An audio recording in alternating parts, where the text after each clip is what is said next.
ये बात है साल 2016 की। एस्टोनिया के चंद डॉक्टर्स एक पेशेंट के ब्रेन का चेकअप कर रहे थे। तभी उन्होंने एक ऐसी चीज नोटिस की जो आज से पहले मेडिकल साइंस में किसी ने भी नहीं की थी। इस पेशेंट को एक दिमागी बीमारी थी जिसकी वजह से डॉक्टर्स इनकी ब्रेन एक्टिविटी को EEG के जरिए रिकॉर्ड कर रहे थे। हाँ, तो ये डॉक्टर्स के लिए एक रूटीन का ब्रेन चेकअप, यानी वो बहुत नॉर्मली पेशेंट का टेस्ट कर रहे थे जैसे दूसरे पेशेंट्स को किया करते हैं। लेकिन उनको इस बात का बिल्कुल इल्म नहीं था कि इस टेस्ट के दौरान कुछ ऐसा होने वाला है जो मेडिकल साइंस को पूरी तरह से हिला कर रख देगा। जी हाँ दोस्तों, टेस्ट स्टार्ट हुए अभी चंद मिनट ही गुजरे थे कि पेशेंट को अचानक हार्ट अटैक हुआ और उनकी मौत हो गई। ये हादसा डॉक्टर की जिंदगी में पहली बार हो रहा था कि कोई पेशेंट ब्रेन स्कैनिंग के दौरान ही दम तोड़ गया हो। डॉक्टर्स को अब पूरा यकीन हो चुका था कि पेशेंट की मौत के वक्त उसके दिमाग में जो कुछ भी चल रहा होगा वो इस टेस्ट में जरूर रिकॉर्ड हुआ होगा। और हुआ भी कुछ ऐसा ही। पेशेंट की मौत से पहले और उसके बाद भी उसका दिमाग जो कुछ सोच रहा था वो सब कुछ इस टेस्ट में रिकॉर्ड हुआ। ब्रेन स्कैन के दौरान मरने वाले पेशेंट एक 80 साल के कैनेडियन नेशनल थे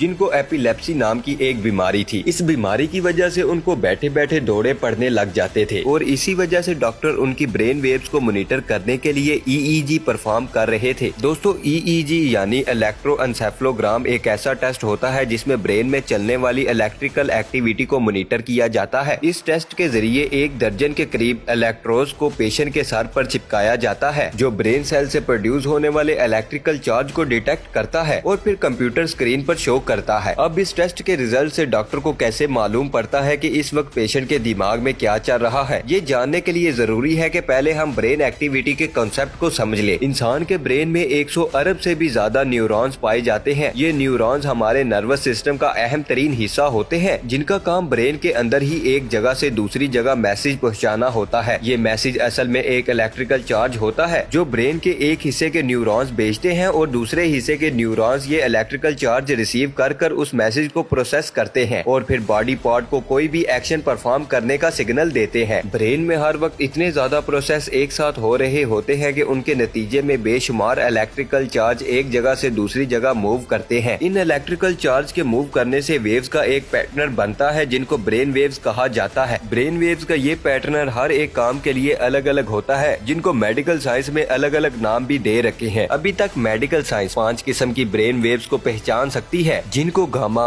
बीटा, अल्फा, थीटा और डेल्टा वेव्स के नाम से जाना जाता है। अल्फा ब्रेन वेव्स का पैटर्न कुछ इस तरह का होता है और इसकी फ्रीक्वेंसी 8 से लेकर 12 हर्ट्ज तक होती है, यानी 1 सेकंड में ये वेव 8 से लेकर 12 मरतबा तक बनती है। हमारा ब्रेन अल्फा वेव्स तब प्रोड्यूस करता है जब हमारा दिमाग बिल्कुल रिलैक्स होता है। ठीक उस वक्त जब हम सुबह सुबह नींद से उठते हैं और अपने बेड पर ही लेटे लेटे रिलैक्स कर रहे होते हैं। या फिर अल्फा वेव्स तब ही प्रोड्यूस होती हैं जब कोई इंसान योगा प्रैक्टिस कर रहा हो। अब जानते हैं बीटा वेव्स के बारे में। बीटा वेव्स का पैटर्न कुछ इस तरह का होता है जिसकी फ्रीक्वेंसी 12.5 से लेकर 30 हर्ट्ज तक होती है और ये तब तक होती है जब हम अच्छी तरह जाग जाते हैं और अपने काम में बिजी हो जाते हैं। इसके अलावा बीटा वेव्स तब ही प्रोड्यूस होती हैं जब हम कुछ सोच रहे होते हैं या फिर किसी चीज पर कॉन्सेंट्रेट कर रहे होते हैं। गामा वेव्स की फ्रीक्वेंसी 25 से लेकर 140 हर्ट्ज तक होती है और ये तमाम ब्रेन वेव्स में सबसे ज्यादा फ्रीक्वेंसी वाली वेव्स होती है। हमारा ब्रेन गामा वेव्स तब प्रोड्यूस करता है जब हम बहुत ज्यादा एक्टिव होते हैं और किसी इंतहाई कॉम्प्लेक्स किस्म के काम को परफॉर्म कर रहे होते हैं। जो लोग बहुत ज्यादा इंटेलिजेंट होते हैं और किसी भी मुश्किल तरीन प्रॉब्लम का मिनटों में सोल्यूशन निकाल लेते हैं, उसके पीछे गामा वेव्स ही होती है।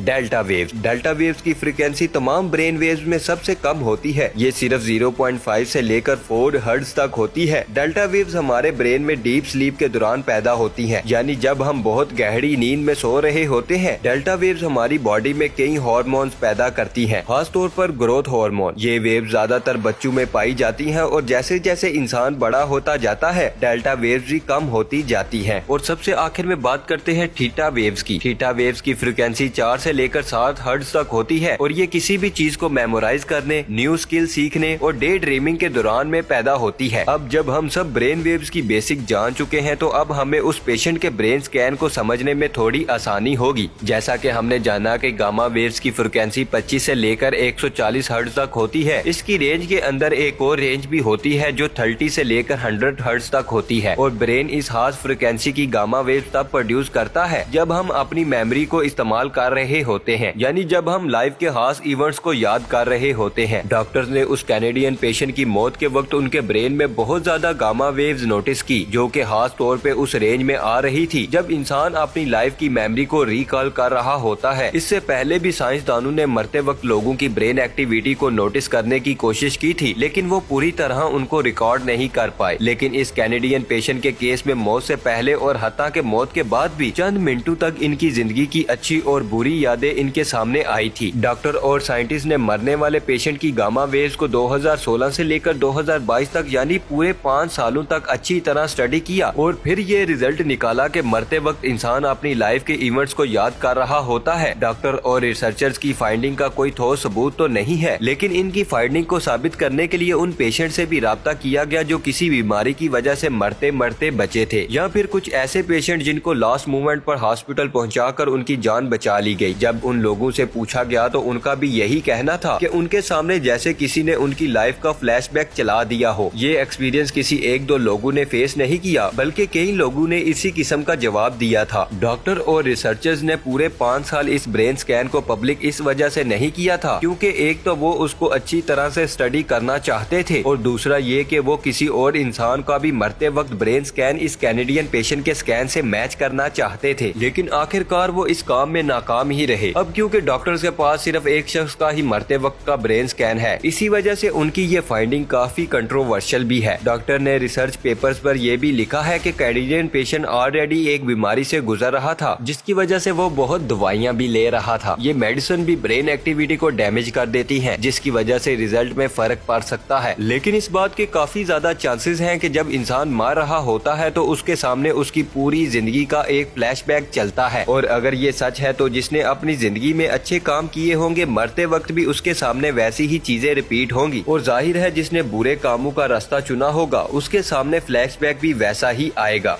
जी हाँ दोस्तों, ये थी हमारी आज की वीडियो। डॉक्टर की इस रिसर्च के बारे में आपका क्या ख्याल है, कमेंट सेक्शन में जरूर बताइएगा। उम्मीद है आप सबको वीडियो पसंद आई होगी। इंशाल्लाह मिलेंगे नेक्स्ट वीडियो में। अल्लाह हाफिज दोस्तों।